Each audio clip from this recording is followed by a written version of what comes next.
Welcome to Cafe Tales, where every story is a new mystery. Waiting to be solved, grab a coffee stay. Curious and share the thrill with fellow mystery lovers. Let's get started. Sherlock Holmes and the Phantom Passenger Chapter 1, A Most Peculiar Telegram. In recording the numerous cases which have illustrated my friend Sherlock Holmes's remarkable gifts, I've found none more singular than that which occupied our attention during the bitter winter of 1887. The affair began, as so many of our adventures did, in our quarters in Baker Street, where I was still sharing rooms with my friend in those days before my marriage. The morning in question was one of those raw, penetrating days for which our English winters are so justly infamous.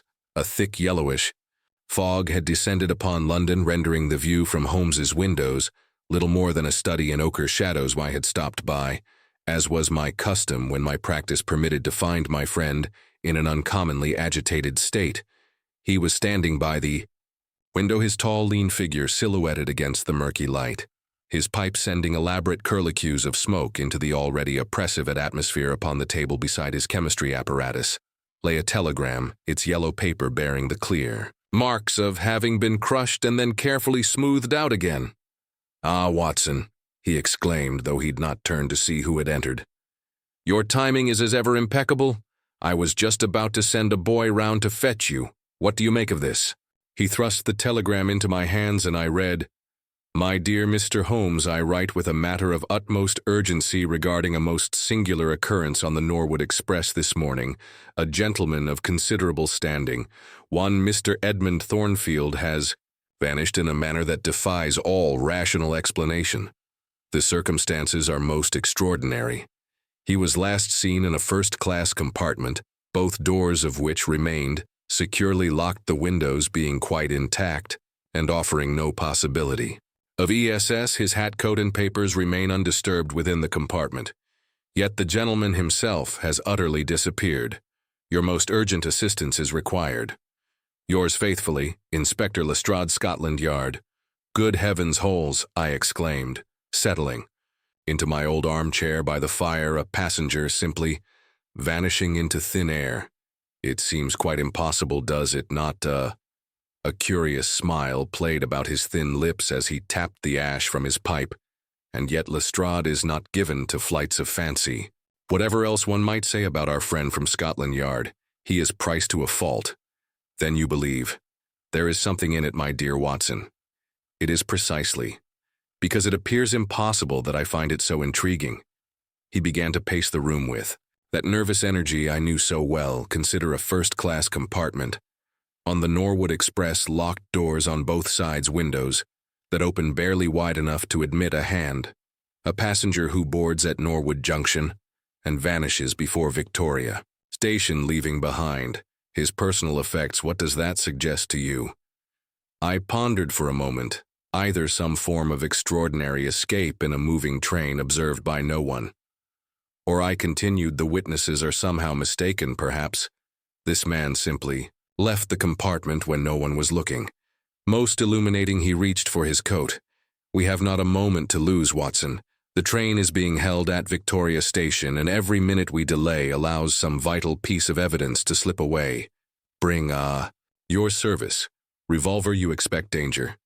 Then I inquired. "I expect nothing, my dear fellow. I merely observe that when a man vanishes from a locked room, leaving behind his possessions, but taking with him a deadly secret, danger is rarely far behind." As we descended the 17 steps to Baker Street, I could not shake a profound sense of unease. The fog seemed to wrap around us like a shroud, and the usually busy street was eerily silent, save for the muffled clip-clop of a ping. "Hansom, I say, Holes," I ventured as we waited for our own cab. "How did you know about the deadly secret?" He smiled, that thin, enigmatic smile that so often preceded his most brilliant deductions. "I didn't, but you have just confirmed my suspicion that there must be one. No man arranges so elaborate a disappearance without excellent cause, and I dare say we shall find Mr. Thornfield's reasons most enlightening indeed.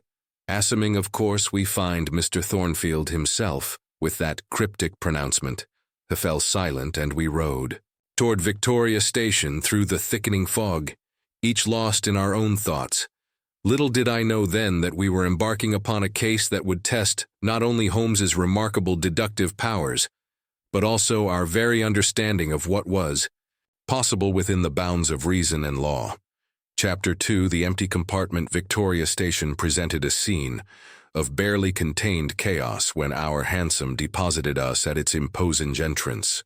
A considerable crowd of onlookers had gathered, merchants, clerks, and laborers alike, their social distinctions momentarily forgotten in their shared curiosity, held at bay by a cordon of constables who maintained order with that peculiar mixture of firmness and deference characteristic of London's finest.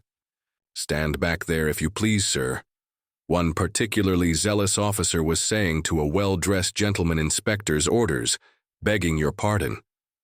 Sir Inspector Lestrade met us at the platform, his feet-like features drawn. With concern, "Mr. Holmes," he said, touching his hat-brim, "Dr. Watson, I cannot tell you how gratified I am by your swift response. The newspapers will be upon us within the hour, and I confess this business has me quite confounded.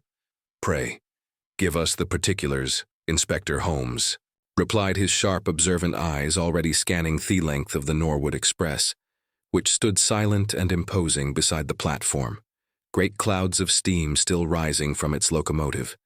The missing passenger is one Edmund Thornfield, aged 5, and 40, a solicitor of some repute in Lincoln's Inn Fields. Lestrade began leading us toward a first-class carriage he boarded at Norwood Junction at precisely 8:15 this morning at 47 minutes 8. As the train approached Victoria, the conductor, James Hawkins, passed through checking tickets when he reached this compartment.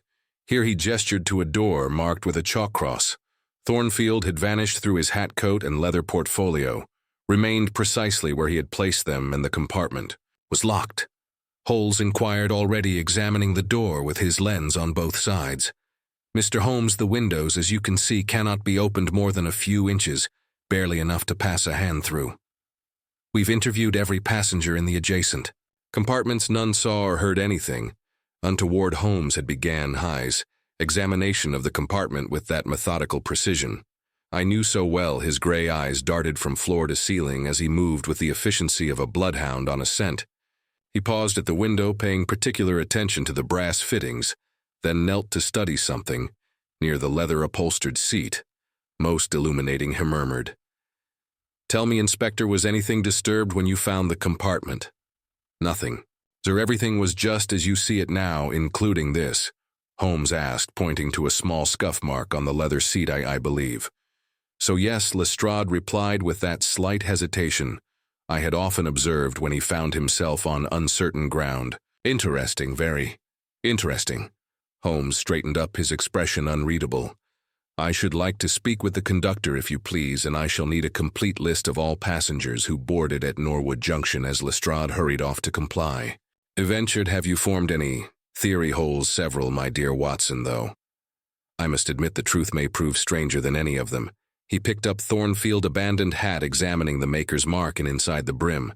"Tell me, what do you make of our missing solicitor's choice of headwear?" I studied the well-made but unremarkable black bowler. "It seems perfectly ordinary for a man of his station." "Precisely," Holmes exclaimed with that familiar gleam in his eye. "Perfectly ordinary, almost too ordinary, wouldn't you say?" And observed the slight discoloration on the band, most suggestive, before I could inquire further. Lestrade returned with a nervous-looking man in a conductor's uniform who twisted his cap in his hands with the air of one unused to being questioned by, "Gentlemen, this is James Hawkins." Mr. Holmes Lestrade announced he was the last person to see Mr. Thornfield. "Indeed." Holmes fixed the conductor with his penetrating gaze. "Tell me, Mr. Hawkins, did you notice anything unusual about Mr. Thornfield's behavior when you took his ticket?" "Well, sir," Hawkins began, his accent betraying his East End origins, "now that you mention it, he seemed rather agitated, like kept looking at his pocket watch and muttering something about time running out." "Begging your pardon, sir, but it struck me as peculiar for a gentleman of his standing." "And did you observe of anyone else paying particular attention to Mr. Thornfield or his compartment?" "No, sir, though Hawkins hesitated, his face flushing slightly. "There was a lady in the next compartment, elegant sort she was wearing, a purple dress with a matching hat. She dropped her handkerchief just as I was passing, and when I picked it up for her, I could have sworn I heard something like a muffled cry from Miss Thornfield's compartment. But when I looked in, he was sitting there calm, as you please, reading his newspaper. Holmes's eyebrows rose fractionally. This lady, was she traveling alone? Yes, sir, got off at the last stop before Victoria. She did very refined in her manner, if you take my meaning, sir. Thank you, Mr. Hawkins, you've been most helpful. Holmes turned to Inspector LRI. Should like to examine the track between that last stop and Victoria Station, and I shall need to know everything. You can tell me about Mr. Thornfield personal circumstances, particularly any enemies he might have made in his legal practice as we left the station. I could not help but notice the slight smile playing about Holmes's lips, the same smile I had seen so often when he had detected something vital that the rest of us had missed entirely. Holes, I ventured, surely you don't think not now. Watson, he interrupted softly, the game is afoot, and we must be very careful indeed, for I suspect our phantom passenger is far more substantial than he appears, and far more dangerous. The fog had begun to thicken once more as we made our way back to Baker Street, and with it came that inexplicable sense of foreboding I had felt earlier somewhere in London. I felt certain.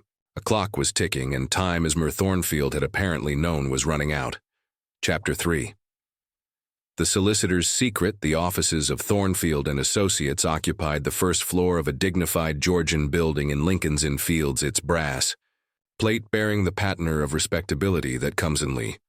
With decades of established practice, as Holmes and I mounted the well-worn stairs, we encountered a steady stream of clerks and messengers, each according us the precise degree of deference appropriate to gentlemen callers, yet betraying in their manner that peculiar mixture of curiosity and apprehension which suggested the morning's events were already common knowledge.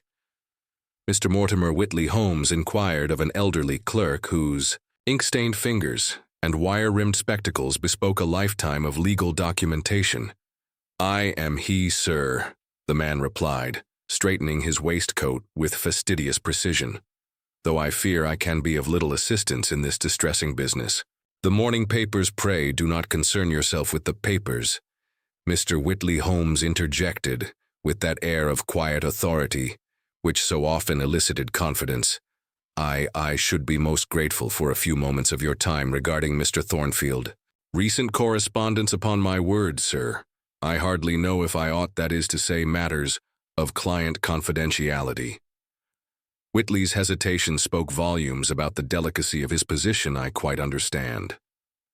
Holmes replied smoothly, however, as I act on behalf of Mrs. Thornfield in this matter. The lie was delivered with such consummate ease that I might have believed it myself, had I not known better. Its effect on Whitley was immediate. Oh, well, in that case, pray step into my office, gentlemen. One cannot be too careful in these matters. You understand the reputation of the firm. His office proved to be a meticulously ordered sanctuary of leather-bound volumes and alphabetized files, the very air rollant with the peculiar mustiness of legal papers. Whitley settled behind his desk with the air of one accustomed to measuring his words with the same precision as his margins.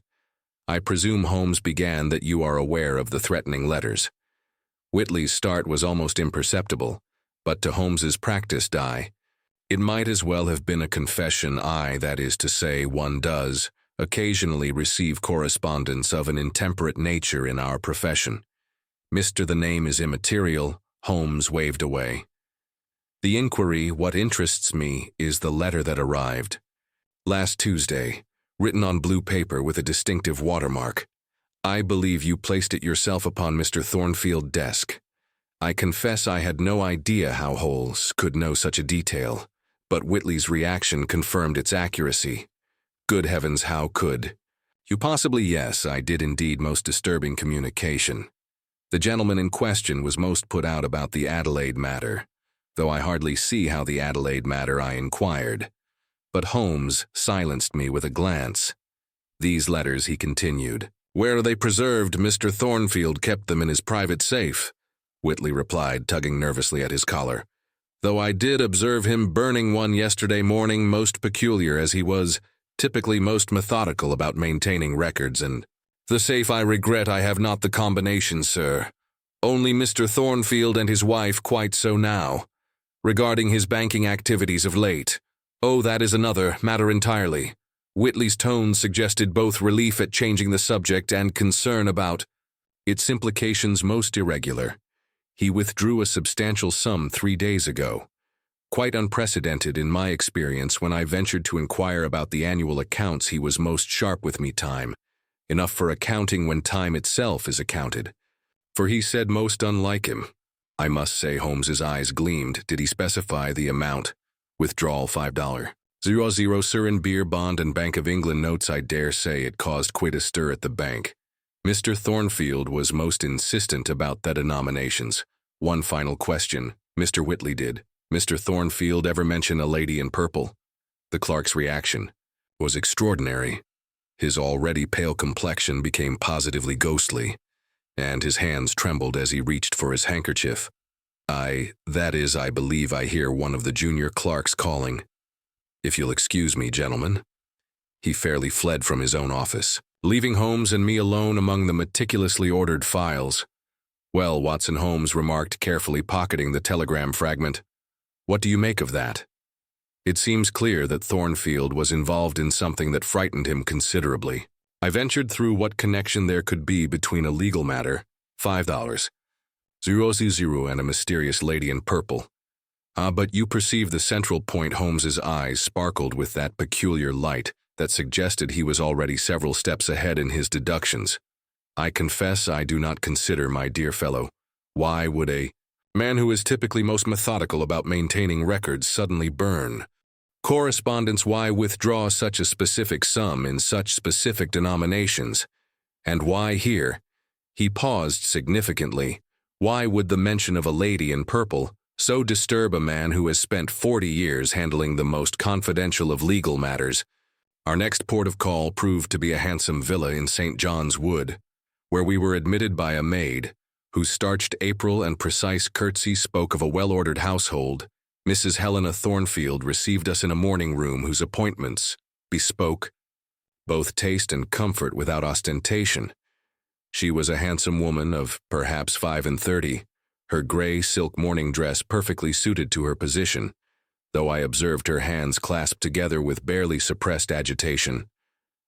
I presume, Mr. Holmes, she began without preamble, that you have come about the Adelaide inheritance. Holmes's eyebrows rose fractionally. You are aware of the matter. Then how could I not be? She gave a laugh entirely devoid of mirth. Lady Adelaide Blackwood and her peculiar will have quite consumed my husband's attention. These past weeks the trust was to mature at midnight. Yesterday, you understand, Edmund was quite convinced there was some irregularity in the document, though he would not speak of it directly, only that time was of the essence, and the 500 holes inquired gently. Your husband's recent withdrawal. He was most particular about the denominations, she replied, her fingers twisting the handkerchief she held. Small notes, only more easily managed, he said, though what he meant to manage with them. She rose abruptly and crossed to an elaborate escritoire. Perhaps this might illuminate matters, Mr. Holmes. I found it in the grate this morning. Edmund was burning papers late last night, most unlike him. He has always been so methodical. The document she handed to Holmes proved to be another telegram, its edges charred but its message still partially legible. Lady, evidence must act. Now. Time. One final question, if I may. Holmes said, carefully pocketing the fragment. Did you receive a visitor yesterday afternoon, a lady perhaps wearing purple? The effect of this inquiry was extraordinary. Mrs. Thornfield's composure maintained until, now with admirable fortitude, crumbled entirely. How could you know about her unless? Yes, she called. They spoke in Edmund's study for nearly an hour. When she left, he was changed. He wrote a letter immediately. Afterward, his hands were shaking so that he could hardly hold the pen. All will be well by midnight. He told me either all will be well or all will be lost. Those were his exact words. Mr. Holmes H.S. was about to respond, when the sudden tolling of a church bell made us all start. Mrs. Thornfield glanced at the horror clock upon the mantelpiece with visible agitation. Gentlemen, I fear I must ask you to excuse me. I have an appointment which cannot be delayed. Perhaps we might continue this discussion tomorrow as we took our leave. I observed Holmes's thoughtful expression. Well, Watson, he remarked, once we were back in our hansom, what do you make of it? The Adelaide inheritance, the 5. Zurizu, the mysterious lady in purple. They must all be connected. Somehow I ventured indeed. And did you notice anything particular about our visitor's attire as described by Mrs. Thornfield? Only that she wore purple, Holmes. Not just purple, Watson. A most distinctive shade, would you not agree? Why, that I have observed in only one establishment in all of London. His eyes gleamed with that peculiar light that suggested he was already several steps ahead in his reasoning. I believe it's time we paid a visit to Regent Street. That particular shade of purple, combined with the quality of the material Mrs. Thornfield described, speaks of only one possible source driver to Madame Band's milliner establishment. And pray make haste to Chapter 4, Threads in Purple. "'Pon my word, Holes," I exclaimed. A sour hansom clattered along Regent Street. How did you deduce the lady's Milla from nothing more than a glimpse of her hat? My companion smiled, that slight satisfied smile which I had come to associate with his more brilliant deductions. Hardly a deduction, my dear fellow. I merely dispatched one of my Baker Street irregulars to make inquiries at every miller's shop between Norwood and Victoria Station. Young Wiggins has a remarkable eye for detail and a particular talent for extracting information from shop girls. He reported that only one establishment in London produces that precise shade of purple, a fact which their proprietor guards most jealously.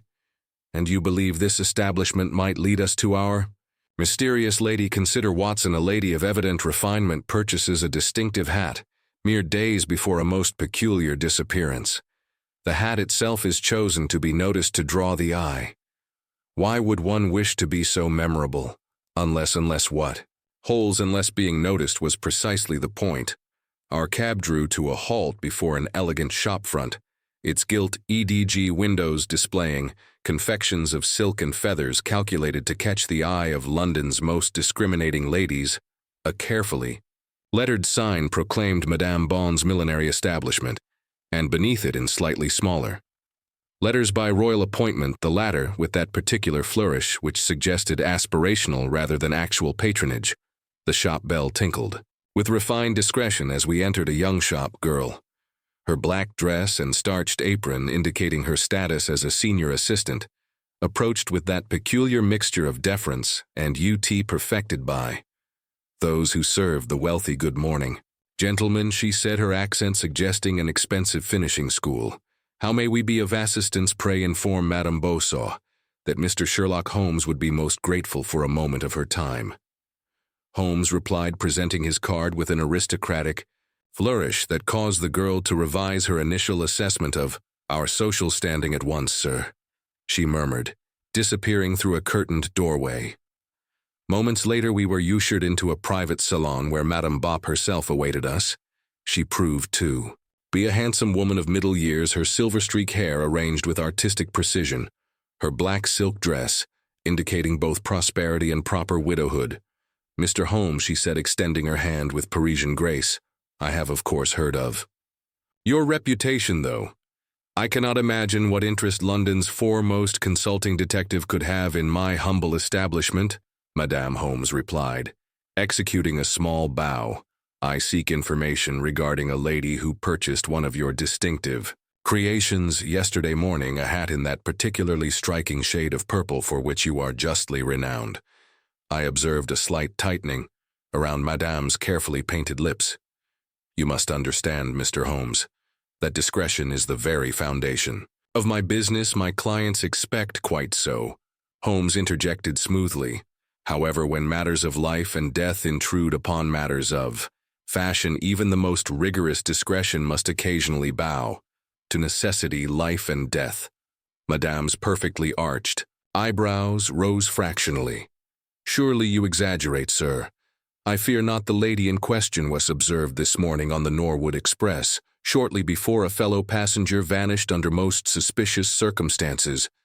The exclamation, though theatrical, contained a note of genuine concern. After a moment's hesitation, she continued. The lady ordered the hat a week ago, paid in cash, which is somewhat unusual for an order of that magnitude. She gave no name, but here she paused significantly. Yes, she wore a brooch most distinctive, the letter A in diamonds. I noticed because it matched the monogram on her handkerchief. Most illuminating, Holmes murmured, and her manner did she appear agitated. On the contrary, Muir, she was most composed, most elegant. Though ...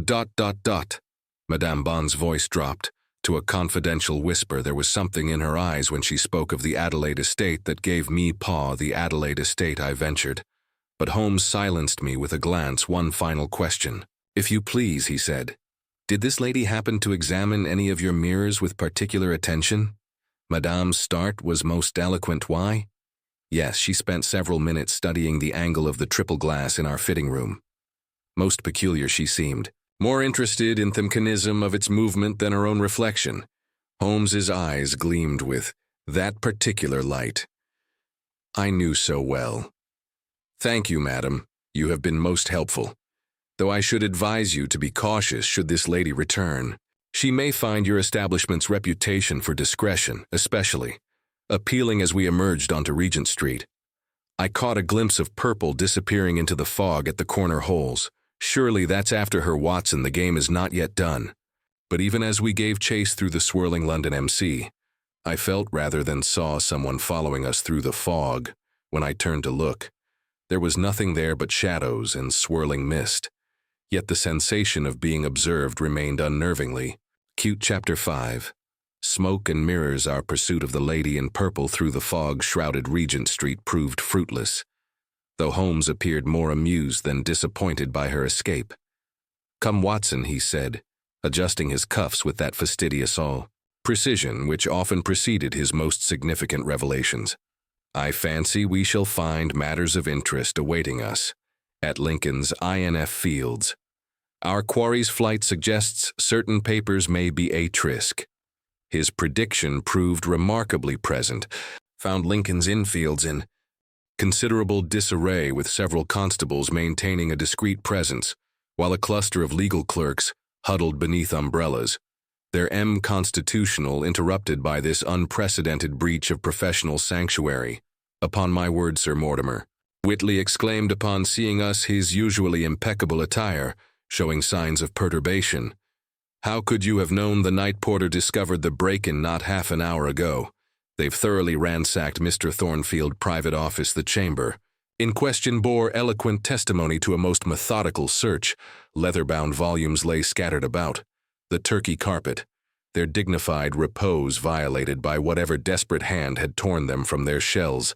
The massive oak desk had been rifled, each drawer standing open like a silent accusation. Nothing appears to have been taken, Inspector Lestrade informed us, touching his hat brim to Holmes' thought. They've made a proper mess of the filing system, so Mr. Whitley informs me. On the contrary, Holmes remarked, his gray eyes sweeping the room. Something of great value has been removed. Observe the dust pattern on this shelf, Inspector. A folder has been extracted with considerable precision. Notice how the adjacent volumes remain undisturbed. Our intruder knew exactly what he sought. I dare say this confirms your suspicions about the lady in purple, Holmes, I ventured.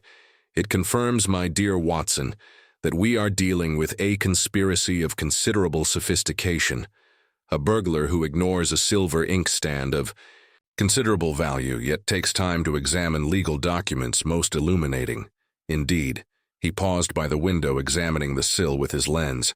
Tell me Mr. Whitley was there. Not a file relating to the Adelaide estate kept in this office. The clerk's start of surprise was most eloquent. Why, yes, Mr. Holmes.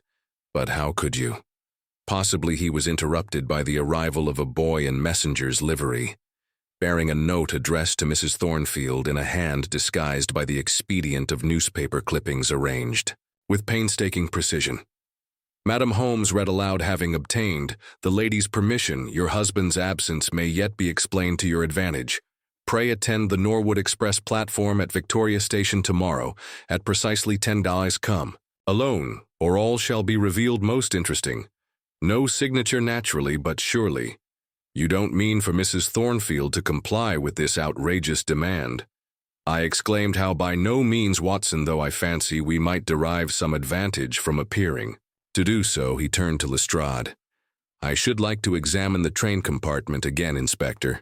I have a particular theory regarding its mechanism that requires verification.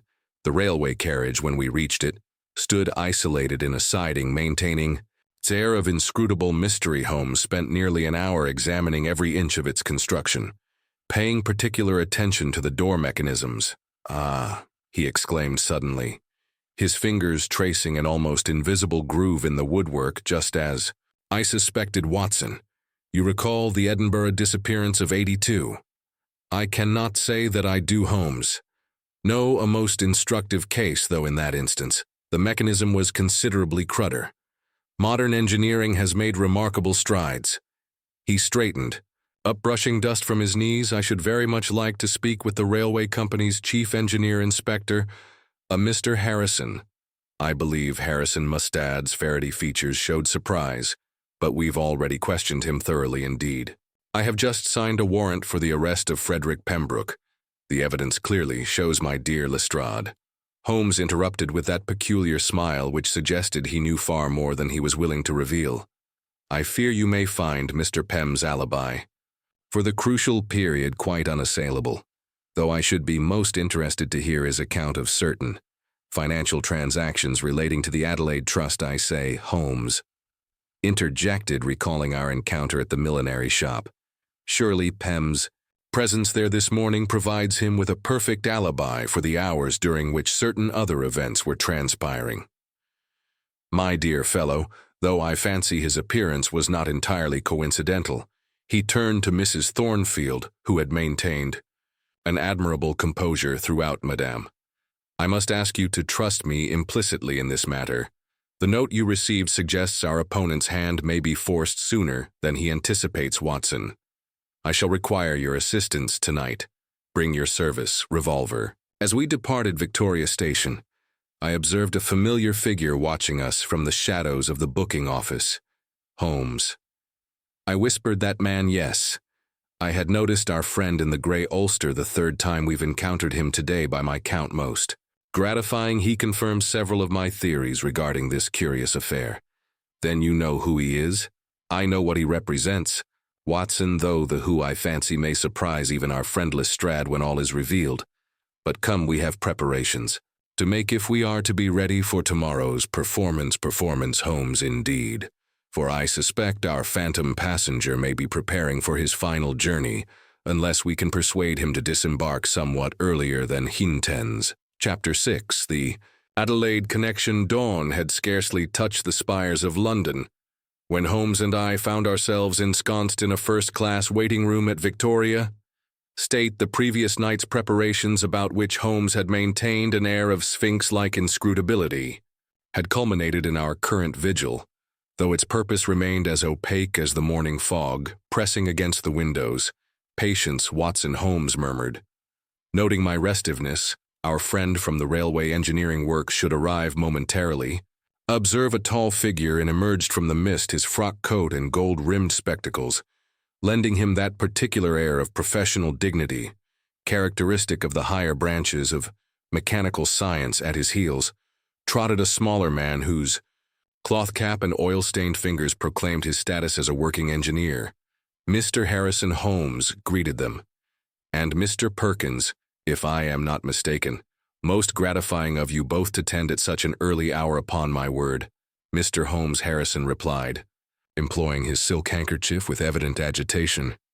Your message suggested matters of gravest urgency, though I confess I failed to see what possible connection there could be between Lady Adelaide Blackwood's death and our railway operations. Perhaps Holmes suggested we might begin with the rather singular modifications made to certain first-class carriages over the past 6 months, modifications authorized, I believe, by a member of your board of directors. Harrison's start was most eloquent. That is to say, such matters are strictly confidential, sir, company policy. You understand. Oh, come now. Mr. Harrison Holmes's tone carried that peculiar note of steel beneath its silk which I had heard so often. Surely the safety of your passengers must transcend mere policy. Mr. Perkins here. I fancy might illuminate us regarding certain mechanical innovations. The working engineer tugged nervously at his cap. Begging your pardon, sir, but their modifications was a most peculiar like never seen. Nothing like them in 20 years on the railway secret compartments in the paneling they was. And clever springs in. The door mechanisms all done proper and official, mind you, with blueprints from the board and everything signed. No doubt by Sir George. Adelaide Holmes inquired. Softly, the effect of this name upon Harrison was extraordinary. His professional composure crumbled entirely. How could you possibly, but Sir George has been dead these 5 years? Precisely, yet his signature appears on documents. Dated mere months ago, most singular. Wouldn't you agree at this moment? We were interrupted by the arrival of Inspector Lestrade, accompanied by an elderly gentleman whose threadbare coat and rheumy eyes suggested reduced circumstances. Mr. Holmes began. I've brought old Jenkins's requested, though, I must say. The former station master at Norwood Junction. Holmes interjected. Pray tell us, Mr. Jenkins, about the scheduled changes you observed last month. Scheduled changes. Sir Jenkins's voice quavered. With age yet carried that precision born of decades announcing departure times. Oh yes, indeed. Most irregular train stopping 3 minutes longer than usual at Norwood. It was though not marked in any official time, table same day, every week, regular as clockwork. And always that same first-class carriage, the one with the purple upholstery. Purple, you say, I exclaimed. But Holmes silenced me with a glance. And did you happen to notice any passengers of particular interest during these unscheduled stops? Well, sir, seeing as you ask, Jenkins glanced nervously at Harrison. There was a lady most elegant. She was always wearing purple, and a gentleman who looked uncommon like George Adelaide. Though, of course, it couldn't have been him being dead and all made. Methink I was going seal, it did, I dare say it did. Holmes remarked, though your eyes, I fancy, were sharper than you knew. Tell me, Mr. Harrison, was it not Lady Adelaide herself, who provided the funds for these mechanical modifications, her solicitor? Handled all the arrangements, Harrison admitted, mopping his brow. Mr. Thornfield, as a matter of fact. Though what this has to do with, he was interrupted by the arrival of Mrs. Thornfield, her face pale but composed. Mr. Holmes, she said, I have just received the most extraordinary letter. From my husband's bank, it seems he had been withdrawing substantial sums over the past year, all authorized by Lady Adelaide's trust. Indeed, Holmes's eyes gleamed, and these withdrawals coincided, perhaps with certain mechanical improvements to the railway. The dates match precisely, but there's more. She withdrew a document from her reticule. I found this among my husband's private papers this morning. It appears Lady Adelaide had discovered something about her late husband's death, something that required both legal expertise and, here she glanced at Harrison, engineering assistance to prove. Ah, Holmes exclaimed softly. Now we begin to see the shape of things, Watson. I believe you still have your service revolver, excellent for, unless I am much mistaken. Our phantom passenger is about to make his final journey, though perhaps, he added, glancing at his watch, we might persuade him to consider an alternative destination. Holmes, I ventured, surely you don't mean not here. My dear fellow, the fog is lifting, and with it, I fancy, the veil over this most singular affair. You have your men posted. As I requested, capital. Then let us proceed to Platform 3, where I believe we shall find the final piece of this most instructive puzzle chapter.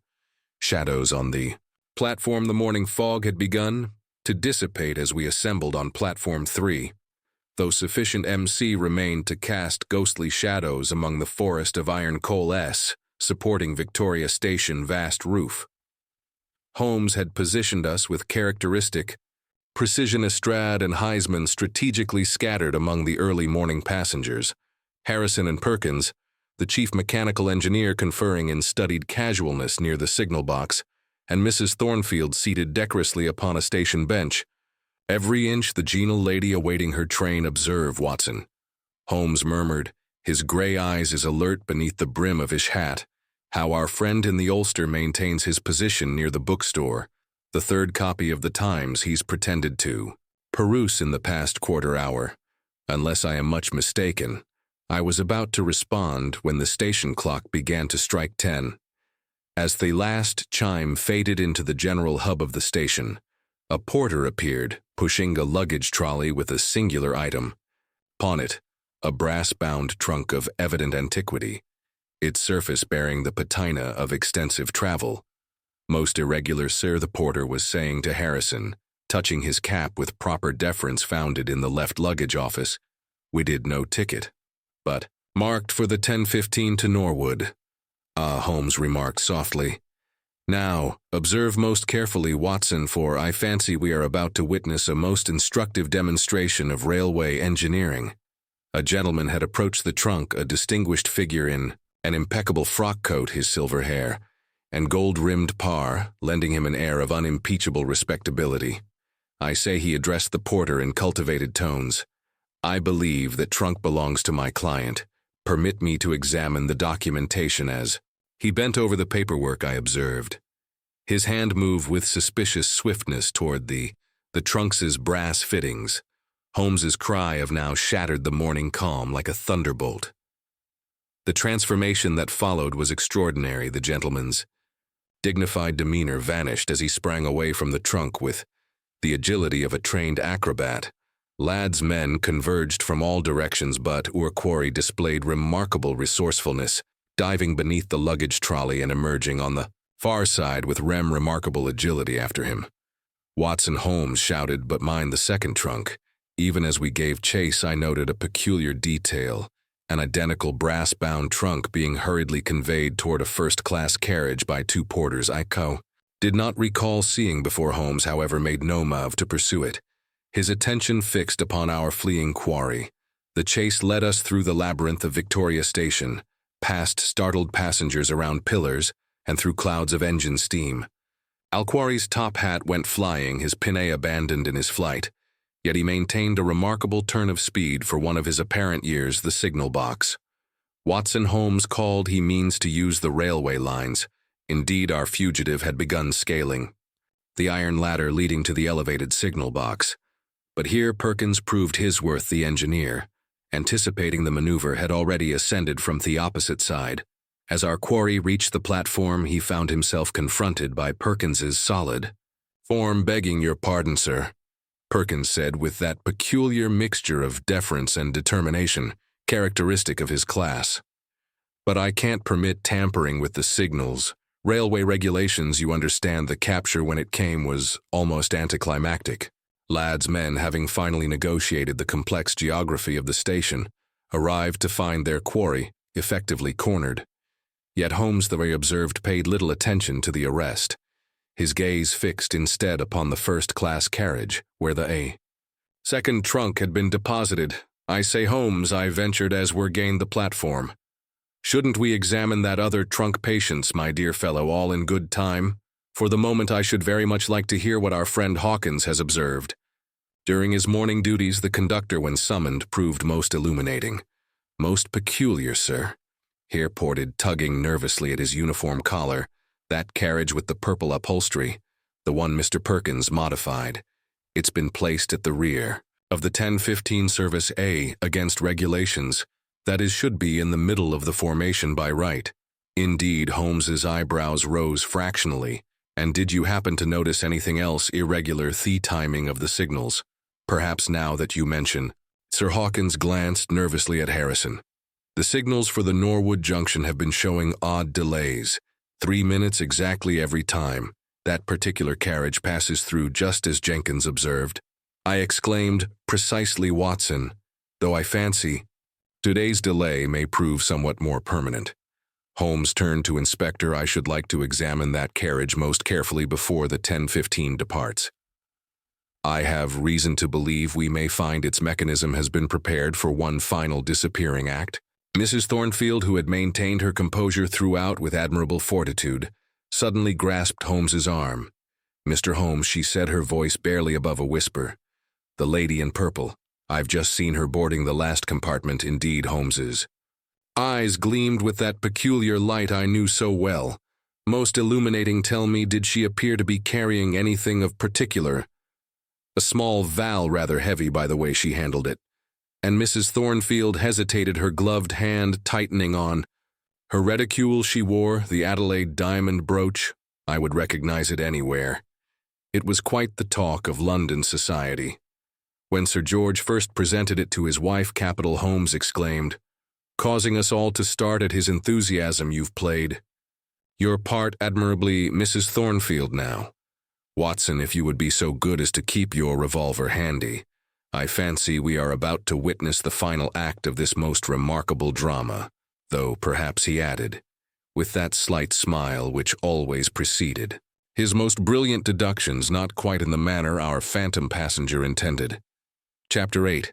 The final station, the 10:15 to Norwood Junction, had scarcely cleared Victoria Station, when Holmes sprang into action with that peculiar energy which marked his moments of crisis. Quick, Watson, he exclaimed, hurrying us toward a waiting hansom. We must reach Norwood ahead of the train. The Strads men have their orders. They will follow with the second cab as our hansom clattered through London's fog-shrouded streets. I ventured to inquire about his strategy. My dear fellow, Holmes replied. His gray eyes are light with that singular intensity I knew so well. Consider what manner of man would go to such elaborate lengths to impersonate his own deceased brother. Before I could respond, we had arrived at Norwood Junction. Holmes led us not to the platform, but to a small door marked private, where we found Inspector Lestrade and his men already assembled. Absolute silence now. Watson, Holmes whispered, Lees may depend upon perfect timing. The passage beyond the door revealed a warren of maintenance tunnels beneath the station. Holmes positioned us behind a massive pillar, just as the rumble of approaching wheels resonated through the underground chamber. Above us, the 10:15 from Victoria rolled to a stop. What followed occurred with the precision of a theatrical performance through gaps in the stonework. I observed the lady in purple alight from her compartment, moving with studied grace toward the rear of the train. At that precise moment, a figure emerged from the shadows, a distinguished gentleman whose bearing spoke of generations of privilege. Everything is prepared, the lady inquired, her gloved fingers toying with a distinctive diamond brooch. My dear accomplice, the gentleman replied with exquisite courtesy. I rather think we have performed this charade long enough. Poor Mr. Thornfield very nearly upset our plans with his inconvenient investigations. He was becoming rather troublesome, she agreed with a cold laugh. Though I must say his unfortunate accident in our mechanical compartment was really quite ingenious, just as effective as your disposal of your dear brother. 5 years ago, I would not speak so freely of Sir George's demise, he cautioned, though his tone carried a note of pride. The proper application of mechanics, combined with a well-compensated physician, silence has served us admirably, though I dare say tonight's employment of our special carriage will be the last. Quite right. Mr. James Adelaide Holmes's voice rang out as he stepped from concealment, though perhaps not in the manner you intended. The transformation in both parties was extraordinary. James Adelaide's patrician demeanor crumbled into something altogether more feral, while the lady's triumphant poise dissolved into naked fear. Impossible. James snarled, his cultured accent slipping. You cannot prove your impersonation of S. George, the mechanical compartment designed for your appearances and disappearances, the murder of your own brother, followed by that of Mr. Thornfield when he discovered the truth. I fancy the evidence speaks rather eloquently. Holmes's voice carried that peculiar note of steel beneath its silk. The railway board may have been deceived by S. George's signatures appearing after his death, but the modifications to this carriage tell their own tale, as does this, I fancy, remarked Lestrade. Emerging with his men from various concealed positions, the click of handcuffs echoed through the tunnel as the constables secured both prisoners. Upon my word, Mr. Holmes, a proper pair of villains, though I dare say the hangman at Newgate will soon have the final word. Mrs. Thornfield, who had maintained a dignified silence throughout, spoke at last. Then my husband died, trying to expose their scheme. He died, madam, in the service of justice, Holmes replied with grave courtesy, though I fancy his sacrifice will ensure these two pay the fullest penalty of the law. As we watched Lestrade and his men lead both James Adelaide and the lady in purple away to their final reckoning, I could not help but reflect on the grim symmetry of the affair later over Brandy and Baker Street. I remarked as much to Holmes. Indeed, Watson, he replied, filling his pipe with his evening tobacco, a fortune, a murder, and a mechanical marvel all serving to obscure one S. Simple truth that justice, like a railway line, inevitably reaches its terminal. The Adelaide fortune will now pass to its rightful heirs, and 2 more criminals have reached their final station. The last journey will be somewhat shorter than they planned. Holmes, upon my word, my dear fellow, he remarked with that slight smile I knew so well. I rather think it was not until several days after the dramatic events at Norwood Junction that I found opportunity to inquire more deeply into the particulars of the case, Holmes, and I sat before a cheerful fire in our Baker Street quarters he occupied with his after-dinner pipe, while I made notes for what I hoped might become a record of this most singular affair. I confess, Holmes, I ventured at length, several aspects of the business remain rather obscure to me. The mechanical contrivance, for instance. How exactly did it operate? Holmes rose and fetched a roll of technical drawings from his desk. Observe, Watson, he said, spreading them before me. The ingenuity lies in its very simplicity. The compartment floor beneath the seat could be swiftly lowered into a hollow space between the tracks created during those supposedly routine maintenance works. The seat itself was mounted on perfectly balanced springs, allowing it to return to position without betraying the absence of its occupant.